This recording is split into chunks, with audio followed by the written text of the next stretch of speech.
students, welcome to the lecture on communication, its interpretation. And after this lecture, we will be able to learn the following objectives. Understand the basics of communication. Explain the channels of communication. Define the importance of communication. Discuss verbal and nonverbal communication. Explain the 7 C's of effective communication.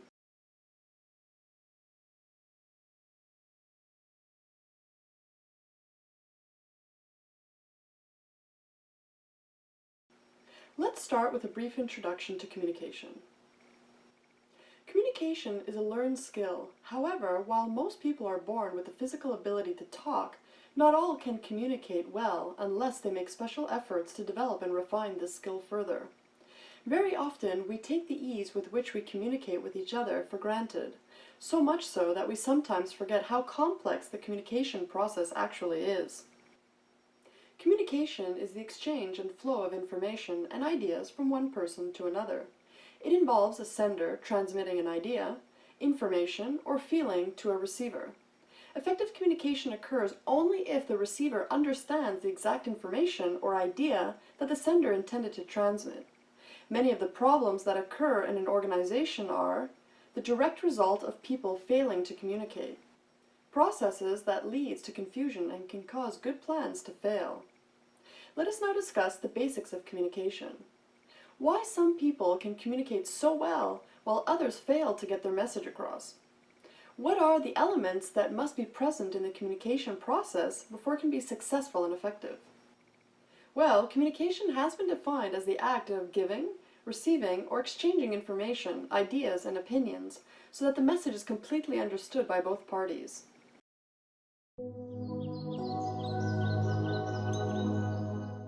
The sender is the individual group or organization that needs or wants to share information with some other individual group or organization. The receiver is the individual group or organization for which the information is intended. The message is the information that the sender needs or wants to share with other people. A message is clear when it contains information that is easily interpreted or understood. Once the sender has decided what the message is, the next step in the process is encoding. Translating the message into symbols or language that the receiver understands. Once a message is encoded, it is transmitted to the receiver through some medium. The medium is the pathway through which an encoded message is transmitted to a receiver. Just as senders have to translate their ideas or messages into a form that can be to the receiver, receivers have to make sense of the messages they receive. Decoding is interpreting, or trying to make sense of a sender's message. After decoding the message, the receiver has to respond to it, and start the feedback loop. The receiver must first decide what message to pass on to the original sender.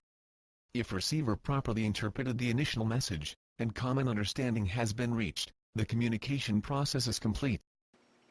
The illustration shows clearly that in communication process there must be a sender who speaks or sends a message, and a receiver who listens or receives the message. The sender sends a message with a certain intention in mind. The receiver of the message tries to understand and interpret the message sent. He then gives feedback to the original sender, who in turn interprets the feedback. This process, repeated continuously, constitutes communication. Voicemail greeting. Smile when you record it. You do not want to sound perky, just pleasant. Listen to the difference when you record the message while wearing a happy face. It might surprise you. Email subject line. Never leave it blank. This rudely assumes that whatever you have to say is so important that the recipients will open it anyway. Think of the subject as a headline. Email message body. In a business-related email, leave out the emoticons, especially when the message is being sent to your superiors or more than one person. All communication. Ask or notice if the recipient has a preferred way to be contacted. Some live and breathe through texting. Phone calls. When on a phone call, be present. It is obvious and disrespectful when callers are distracted and multitasking. Conference calls. Thankfully, many conference calls are muted by the moderator or administrator. Written communication. The tone of voice, facial gestures, and other communication clues are absent in a memo or an email. Types of communication. Communication is a process of exchanging information, ideas, thoughts, feelings, and emotions through speech, signals, writing, or behavior. In communication process, a sender, encoder, encodes a message and then using a medium, channel, sends it to the receiver, decoder, who decodes the message and after processing information sends back appropriate feedback, reply, using a medium, channel. People communicate with each other in a number of ways that depend upon the message and its context in which it is being sent. Choice of communication channel and your style of communicating also affect communication. Types of communication based on the communication channels used are verbal communication, nonverbal communication.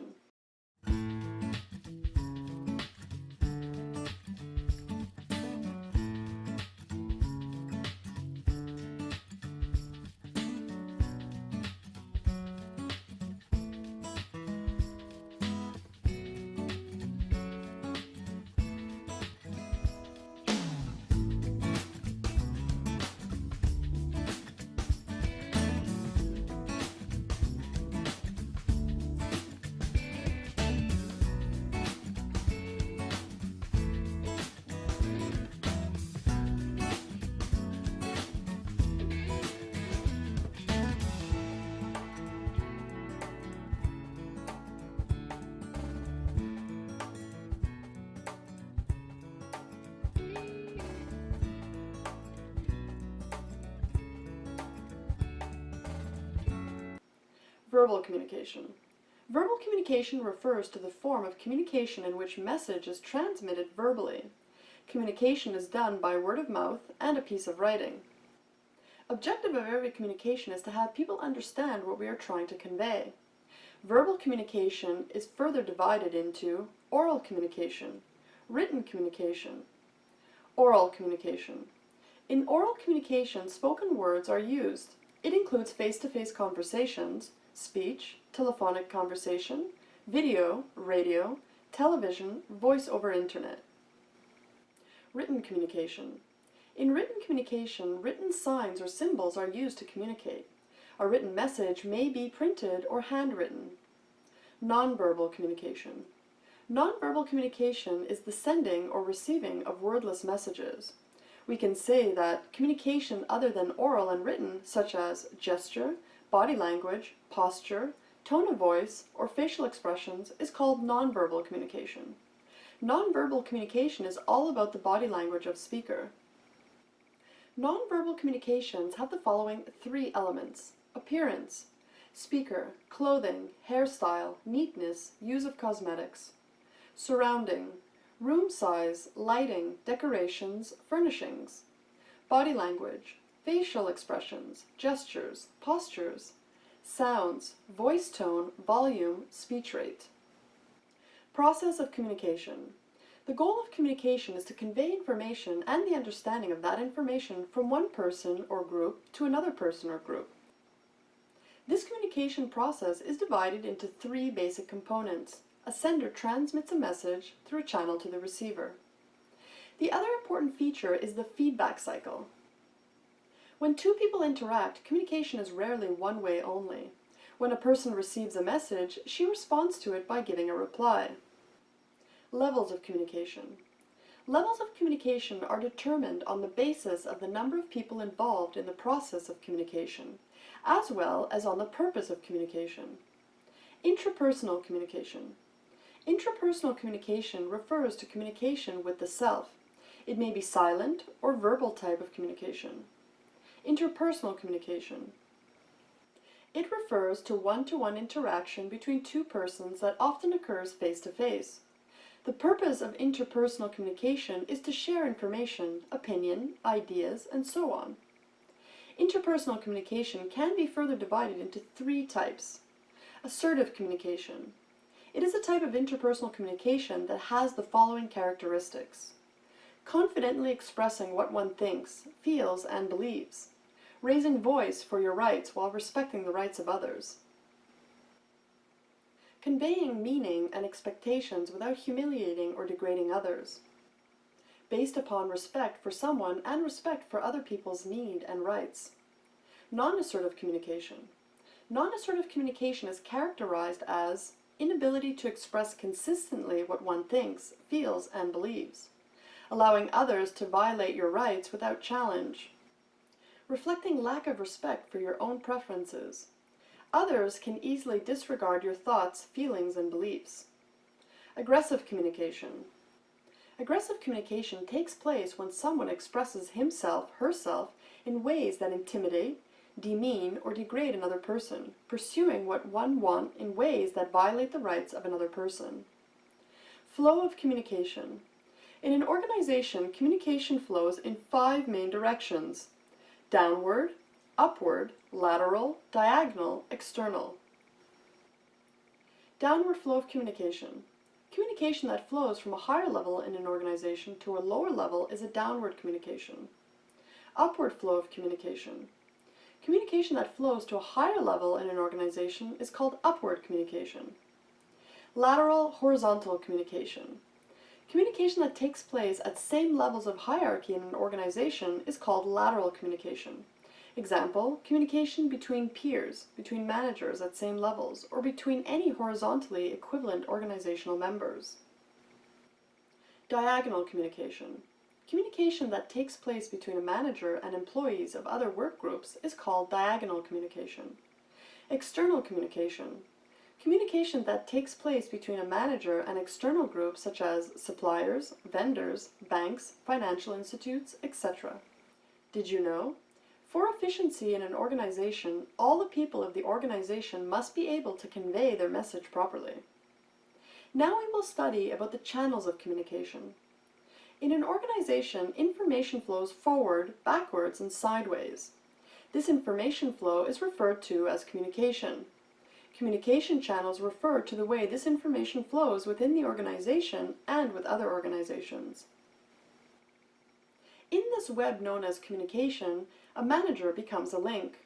Decisions and directions flow upwards or downwards or sideways depending on the position of the manager in the communication web. For example, reports from lower-level manager will flow upwards. A good manager has to inspire, steer, and organize his employees efficiently, and for all of this, the tools in his possession are spoken and written words. For the flow of information and for a manager to handle his employees, it is important for an effectual communication channel to be in place. Importance of a communication channel. A breakdown in the communication channel leads to an inefficient flow of information. Employees are unaware of what the company expects of them. They are uninformed of what is going on in the company. Types of communication channels. The number of communication channels available to a manager has increased over the last 20-odd years. Video conferencing, mobile technology, electronic bulletin boards, and fax machines are some of the new possibilities. In order to make a manager's task easier, the types of communication channels are grouped into 3 main groups: formal, informal, unofficial. Formal communication channels. A formal communication channel transmits information such as the goals, policies, and procedures of an organization. Informal communication channels. Within a formal working environment, there always exists an informal communication network. Unofficial communication channels. Good managers will recognize the fact that sometimes communication that takes place within an organization is interpersonal. Let's know the importance of communication. Effective communication is significant for managers in the organizations so as to perform the basic functions of management. Example, planning, organizing, leading, and controlling. Communication helps managers to perform their jobs and responsibilities. Communication serves as a foundation for planning. All the essential information must be communicated to the managers who in turn must communicate the plans so as to implement them.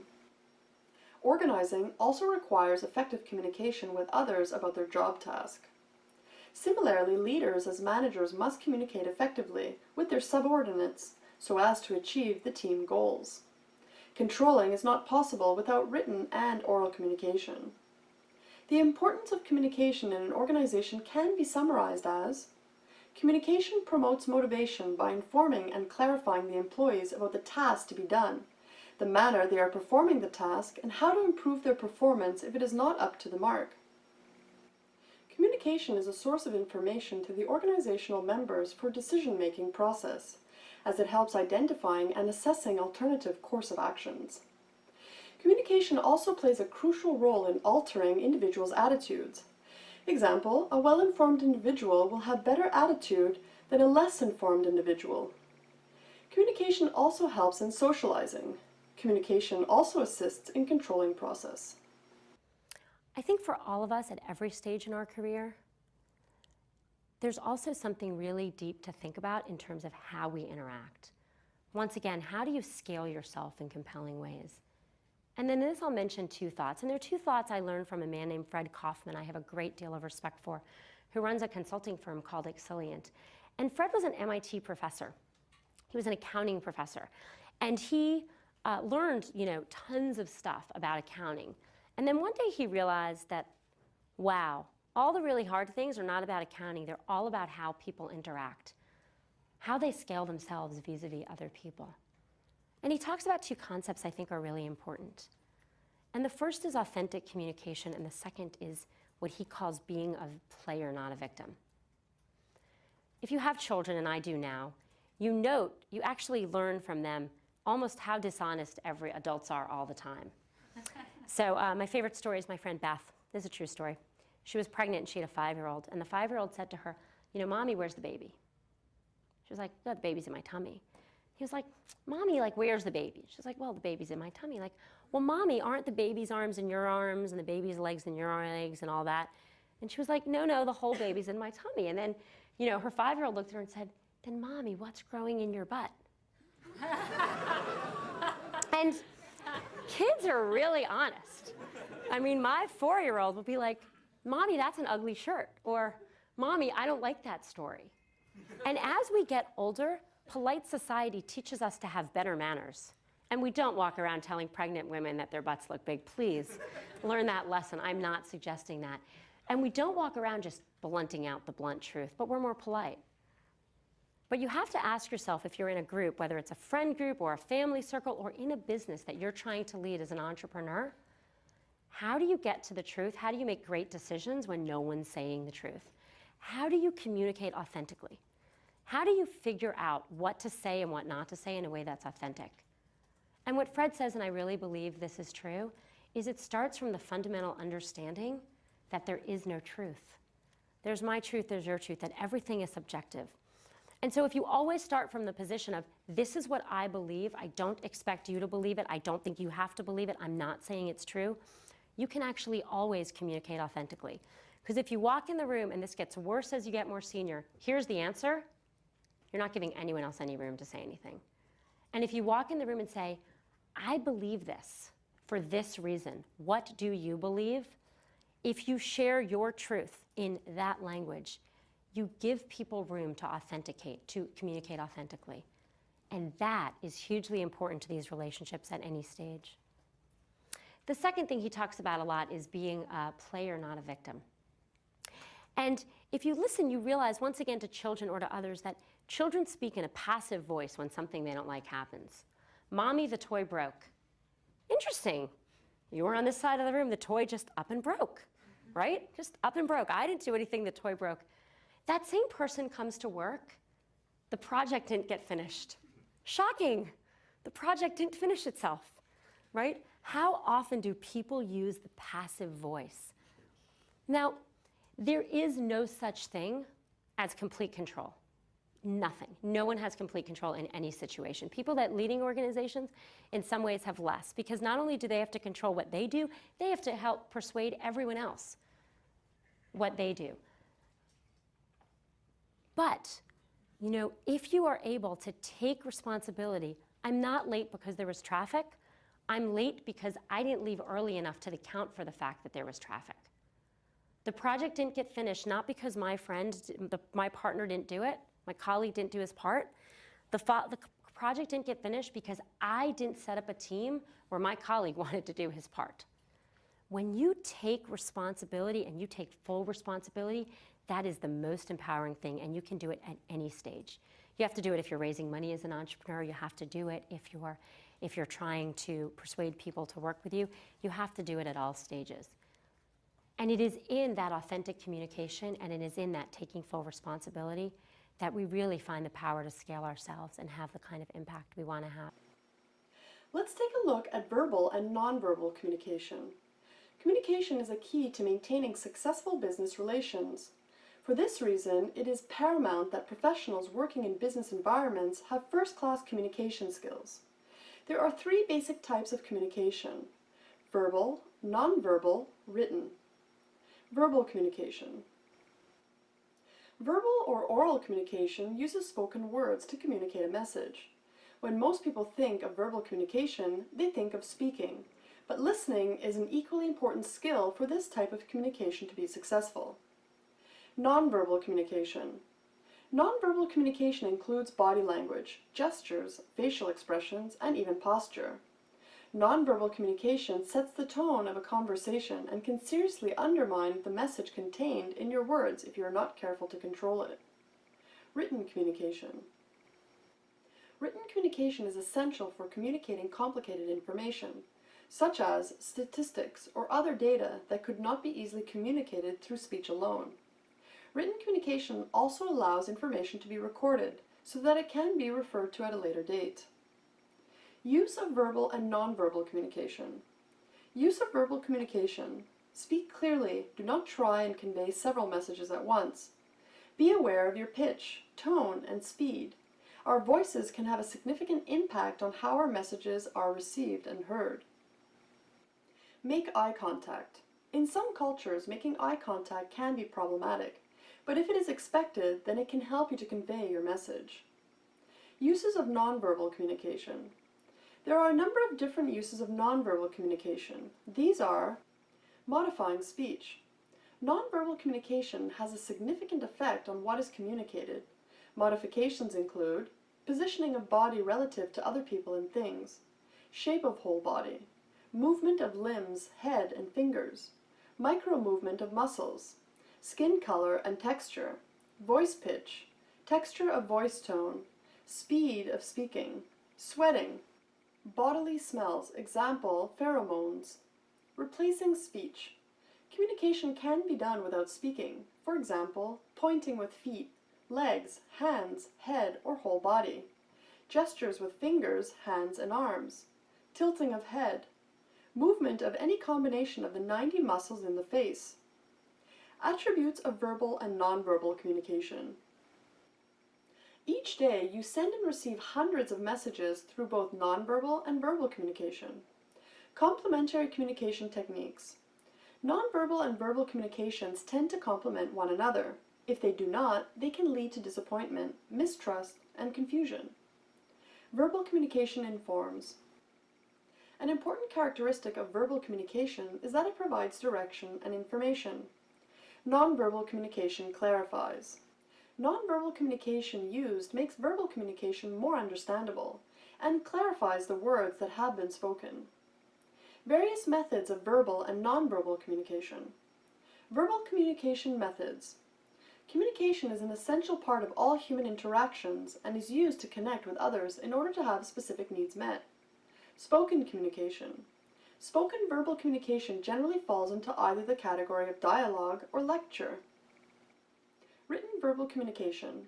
Verbal communication can also take place via the written word. Letters, memos, texts, and instant messages are all forms of written verbal communication. Elements of verbal communication. Verbal communication may contain many subtle elements that can impact how the communication is received. In both spoken and written communication, word choice and tone are key considerations. Facial expression. Facial expressions are responsible for a huge proportion of nonverbal communication. Consider how much information can be conveyed with a smile or a frown. While nonverbal communication and behavior can vary dramatically between cultures, the facial expressions for happiness, sadness, anger, and fear are similar throughout the world. Body language. Communication plays a very important role in professional life, and we all need to make sure that we have learned all the aspects of proper communication so that we can progress in our careers. When it comes to communication, we put a lot of emphasis on speech and written communication, but we often fail to realize that body language is one of the most important means of communication, which tells more about us than we may speak or write emails. Body language can send a lot stronger signals than words or written text. There are 7 C's of effective communication, which are applicable to both written as well as oral communication. These are completeness. The communication must be complete. It should convey all facts required by the audience. Conciseness. Conciseness means wordiness. Example, communicating what you want to convey in least possible words, without foregoing the other C's of communication. Consideration. Consideration implies stepping into the shoes of others. Clarity. Clarity implies emphasizing on a specific message or goal at a time, rather than trying to achieve too much at once. Concreteness. Concrete communication implies being particular and clear rather than fuzzy and general. Courtesy. Courtesy in message implies the message should show the sender's expression as well as should respect the receiver. Correctness. Correctness in communication implies that there are no grammatical errors in communication. Now in the end, let us summarize what we have learned in this lecture. In communication process, a sender, encoder, encodes a message, and then using a medium, channel, sends it to the receiver, decoder, who decodes the message and after processing information, sends back appropriate feedback, reply, using a medium, channel. Aggressive communication takes place when someone expresses himself, herself in ways that intimidate, demean, or degrade another person, pursuing what you want in ways that violate the rights of another person. Communication that flows from a higher level in an organization to a lower level is a downward communication. The number of communication channels available to a manager has increased over the last 20-odd years. Nonverbal communication used makes verbal communication more understandable and clarifies the words that have been spoken.